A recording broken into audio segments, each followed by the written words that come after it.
आज class 9th के social studies के बारे में पढ़ेंगे। सोशल स्टडीज़ में जैसे आपको पिछली क्लासों में पढ़ा है कि इसमें कैटेगरी जो होती है वो 4 कैटेगरी होती है, जैसे हिस्ट्री, ज्योग्राफी, पॉलिटिकल साइंस और economics.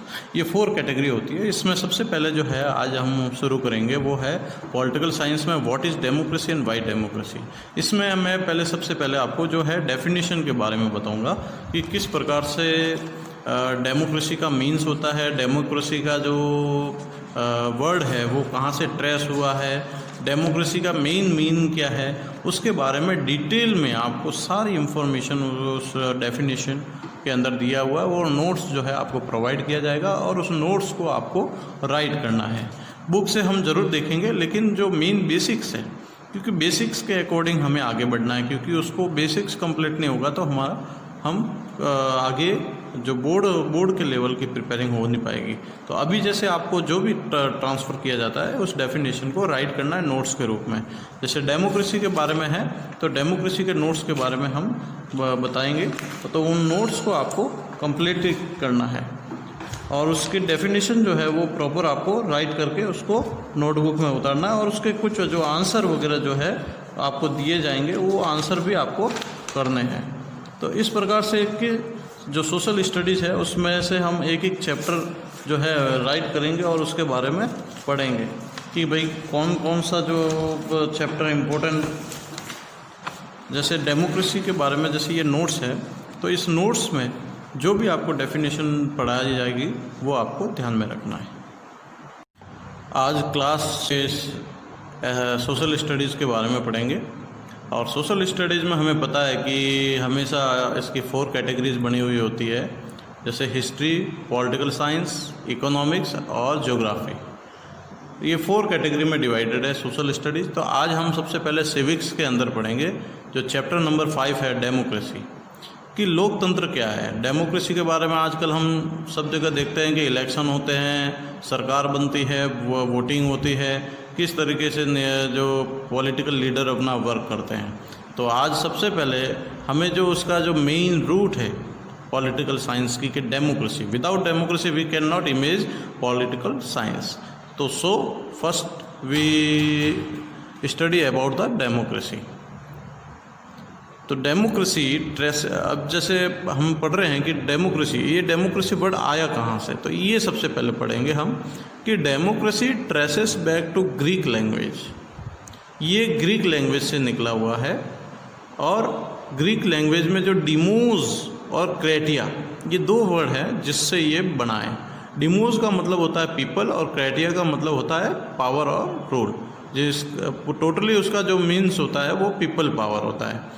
And in Hindi language we call लोकतंत्र, और इसको हम हिंदी में अपने लोकतंत्र के रूप में भी जानते हैं। इसको लोगों का तंत्र, लोगों का शासन। जैसे हमने अब्राहम लिंकन की जो डेफिनेशन पढ़ी है, by the people, for the people, to the people, कि लोगों के द्वारा लोगों के लिए लोगों का शासन, इस तरीके से हमने उसमें पढ़ा भी है। अब अगली जो डेफिनेशन है, ये जनरली जो अब्राहम लिंकन की डेफिनेशन हर कोई लिखता है, लेकिन हमें बोर्ड एग्ज़ाम के हिसाब से थोड़ा अलग डेफिनेशन हमें राइट करनी चाहिए। तो आपके लिए यहाँ पर एक नई डेफिनेशन लाई है जो आपको याद रखनी है। Democracy and democratic is a system of government in which all the people of state or polity are involved in decision making process, typically voting to elect his representative for a parliament or similar assembly। कहा जाता है कि लोकतंत्र और लोकतांत्रिक जो प्रक्रिया है एक सरकार का एक पूरी प्रणाली के रूप में माना जाता है इसको, जिसके अंदर ऑल पीपल ऑफ स्टेट, किसी भी राज्य के जो लोग हैं और पॉलिटी और उस किसी पार्टीगत किसी भी राजनीतिक दल से जुड़े हुए जो लोग हैं और are involve in decision making process, वो सारे निर्णय प्रक्रिया के अंदर शामिल होते हैं और एक नए नियम कायदों का निर्माण करते हैं। सामान्यतः typically voting to elect his representative, सामान्य तौर पर लोग अपने रिप्रेजेंटेटिव्स होते हैं उनको इलेक्ट करते हैं और पार्लियामेंट और उसकी सिमिलर असेंबली में उनको वहाँ जिताकर भेजते हैं। आगे है democracy is based on political and economic equality. जो लोकतंत्र है उसका जो मुख्य आधार है वो राजनीतिक और आर्थिक समानता के रूप में है। कि लोकतंत्र में ऐसा नहीं होता कि कोई भी व्यक्ति अगर ज़्यादा रीच है या बहुत ही हाई स्टेटस है सोसाइटी में उसका, तो उसके लिए रूल्स अलग होंगे और जो लोग पुअर हैं उनके लिए रूल्स अलग होंगे, ऐसा नहीं। डेमोक्रेसी में सभी के लिए नियम एक समान होते हैं। आगे हम देखेंगे, in democracy all the people whether rich and poor. Democracy के अंदर जितने भी जो लोग हैं, जो पैसे वाले हैं, जो गरीब हैं, एजुकेटेड है, अनएजुकेटेड है, मैन है, वुमेन है, सभी को जो राइट्स है वो एक जैसे दिए हुए हैं कि enjoy equal rights and have same equal status. उनके सभी का एक जैसा स्टेटस होता है, कोई भी छोटा ना कोई बड़ा होता है। In democracy ruler are not free to do something what they like. Democracy के अंदर ऐसा कोई भी चीज़ नहीं है कि जैसे मान लो नरेंद्र मोदी अपने मर्जी से कोई काम नहीं कर सकता, उसको कोई भी काम करना है तो नियमों के अंतर्गत, एक संविधान के अंतर्गत काम करना पड़ेगा। कि democracy ruler are not free to do something what they like, वो राजा क्या चाहता है वो अपने मर्जी से नहीं कर सकता। Certain basic rules and regulation have to follow by certain and citizen and government, उसको कुछ निश्चित नियम और कायदे जो है वो फॉलो करना पड़ते हैं, चाहे आम नागरिक हो या सरकार का कोई भी नुमाइंदा हो, उनको ये फॉलो करना पड़ते हैं। In democracy people are not subject of the ruler, they are their own ruler. Democracy के अंदर कोई भी राजा के लिए, मतलब जो भी कहा जाता है कि लोग अपने राजा खुद है, राजा ये तय नहीं करेगा डेमोक्रेसी के अंदर कि वो लोगों का भला कर सकता है। लोग अपने लिए खुद काम करते हैं, वो अपने लिए रिप्रेजेंटेटिव सेलेक्ट करते हैं। तो ये आपको नोट्स राइट करना है, इसकी PDF आपको मिलेगी। तो आपकी जो नोटबुक है उसके अंदर डेमोक्रेसी की डेफिनेशन लिखनी है। उसके बाद डेमोक्रेसी के जो आपको अलग अलग फॉर्म मिलेंगे कि वर्ल्ड में किस प्रकार से डेमोक्रेसी का फॉर्म बना हुआ है। कि in democracy world there are 2 forms of government. 2 type की जो सरकार है वहाँ पर पूरे वर्ल्ड में, एक यूनिटरी फॉर्म ऑफ गवर्नमेंट जो आपको चाइना, USA और जो अलग अलग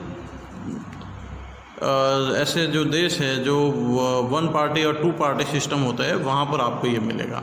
सेकंड है फेडरल फॉर्म ऑफ गवर्नमेंट। ये फेडरल फॉर्म ऑफ गवर्नमेंट वहाँ होता है जहाँ पर एरिया बड़ा होता है और पॉपुलेशन सबसे हाई होती है, और पॉपुलेशन में डाइवर्स पॉपुलेशन ज़्यादा होने के कारण वहाँ पर ये फेडरलिज्म गवर्नमेंट होती है। जैसे इंडिया बहुत ही डाइवर्स कंट्री है, यहाँ पर हर एक प्रकार के लोग रहते हैं, हर जाति के, हर धर्म के, हर अलग अलग कल्चर के लोग रहते हैं। तो ऐसे देश में फेडरल गवर्नमेंट चलती है, जैसे इंडिया और स्पेन एटसेट्रा। तो ये आपको ध्यान में रखना है कि फेडरल फॉर्म ऑफ गवर्नमेंट कहाँ पर होती है और यूनिटरी फॉर्म ऑफ गवर्नमेंट कहाँ पर होती है। नेक्स्ट है यूनिटरी फॉर्म ऑफ गवर्नमेंट। इसको डिफाइन करते हैं कि जब इसका पावर डिस्ट्रीब्यूशन होता है तो कॉन्स्टिट्यूशन सबसे ऊपर होता है, वो पावर सीधा सेंट्रल गवर्नमेंट को देता है। इसमें यूनिटरी फॉर्म ऑफ गवर्नमेंट और फेडरल फॉर्म ऑफ गवर्नमेंट में एक ही जो डिफरेंस है कि यहाँ पर यूनिटरी फॉर्म में पावर सेंट्रल को मिलता है और सेंट्रल फिर छोटे छोटे जो स्टेट्स हैं उनको पावर फॉरवर्ड करती है।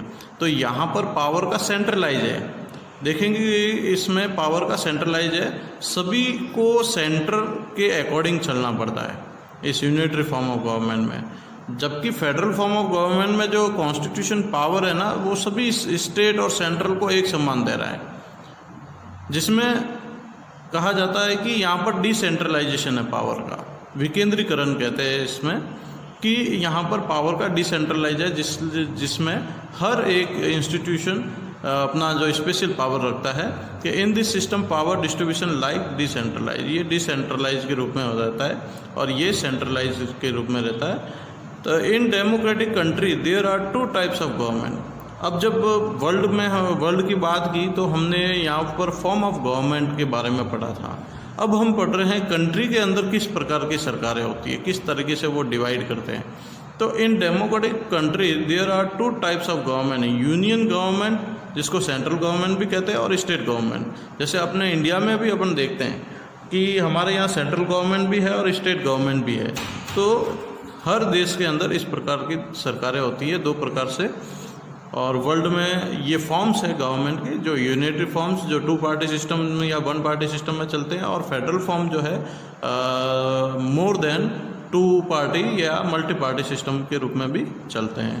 नेक्स्ट इसी के आगे अपन पढ़ रहे हैं कि in democracy there are 3 types of organs of government. Democracy के अंदर यहाँ पर 3 टाइप्स के ऑर्गन हैं। ये सबसे इंपॉर्टेंट क्वेश्चन है जो बोर्ड में हमेशा पूछा जाता है कि how many organs of the government. तो हमें ये याद रखना है कि लेजिस्लेटिव, एग्जीक्यूटिव और जुडिशरी, ये 3 टीयर्स है। किसी भी गवर्नमेंट में, किसी भी देश में, किसी भी कंट्री में कोई कॉन्स्टिट्यूशन अगर सेटअप है, डेमोक्रेटिक सिस्टम है, तो वहाँ पर ये 3 ब्रांचेस, 3 ऑर्गन्स होंगे जो उसको सेटअप करते हैं, जिसको लेजिस्लेटिव भी कहते हैं, एग्जीक्यूटिव भी कहते हैं और जुडिशरी कहते हैं। लेजिस्लेटिव जो होती है वो असेंबली के रूप में होती है, जहाँ लोकसभा, राज्यसभा वर्क करती है। और एग्जीक्यूटिव जो होता है वो प्रशासनिक विभाग होता है, जिसको एडमिनिस्ट्रेशन कहते हैं, जिसमें IAS वगैरह जो है वो काम करते हैं। और जुडिशरी के अंदर जितने भी जो supreme court, high court, session court और डिस्ट्रिक्ट कोर्ट के रूप में जो होती है और लोकल कोर्ट होती है, वो सारी इसके अंदर आती है। तो यहाँ पर हम इसको डिफाइन करते हैं कि लेजिस्लेटिव है वो लोकसभा और राज्यसभा, असेंबली जो होती है वो लेजिस्लेटिव के अंदर आती है, इसको कार्यपालिका भी कहते हैं। और एग्जीक्यूटिव जो होती है व्यवस्थापिका जी, उसको जो सारे काम को देखती है और उसको काम को फॉरवर्ड करती है, जिसमें प्राइम मिनिस्टर होता है, वाइस प्राइम मिनिस्टर होता है, प्रेसिडेंट होता है, वाइस प्रेसिडेंट होता है और काउंसिल ऑफ मिनिस्टर्स भी होते हैं, COM। और यहाँ पर पॉलिटिकल इसको एग्जीक्यूटिव को 2 भागों में बांटा गया है। एक ऐसा क्वेश्चन भी आ सकता है कि how many parts of the executive. तो यहाँ पर 2 टाइप्स ऑफ एग्जीक्यूटिव है, पॉलिटिकल एग्जीक्यूटिव और परमानेंट एग्जीक्यूटिव। पॉलिटिकल एग्जीक्यूटिव में जितने भी जो लीडर्स वगैरह जो है, प्राइम मिनिस्टर और ये प्रेसिडेंट और COM जो है, जो इनका जिन एग्जीक्यूटिव्स का जो टाइम पीरियड फिक्स है, जो फिक्स टर्म्स के लिए है, जैसे 5 साल के लिए, 6 साल के, वो सब इसमें आएंगे। और परमानेंट एग्जीक्यूटिव जिसमें IAS अफसर से, पियोन से लगाकर IAS अफसर तक जितने भी जो सरकारी जो सिविल सर्विस करने वाले जो लोग होते हैं वो सारे इसमें आएंगे।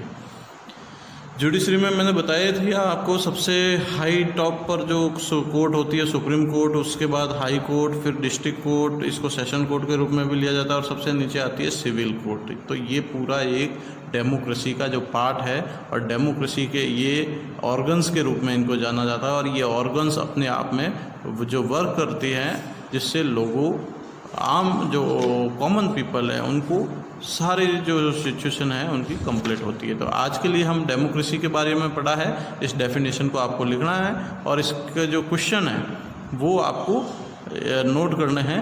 कि पहला तो है कि फर्स्ट क्वेश्चन आप नोट करें,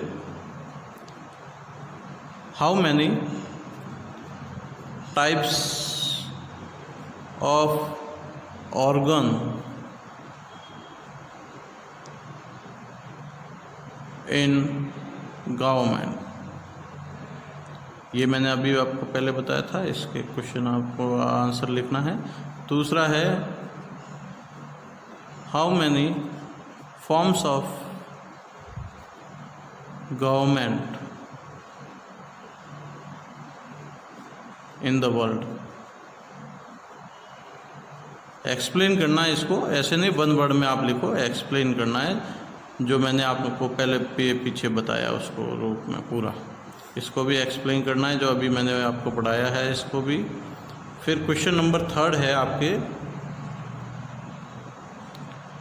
डिफाइन डेमोक्रेसी। जो स्टार्टिंग में मैंने आपको डेमोक्रेसी की डेफिनेशन बताई है, उसको पूरा आपको एक्सप्लेन करना है, न कि 1 वर्ड या 2 वर्ड में बताना है। तो आज के लिए ये आपका होमवर्क है। नेक्स्ट जो पीरियड है वो अपन कर लेंगे। ये आज 10th क्लास के लिए आपके होमवर्क हो गया, ये आपको करना है इसमें।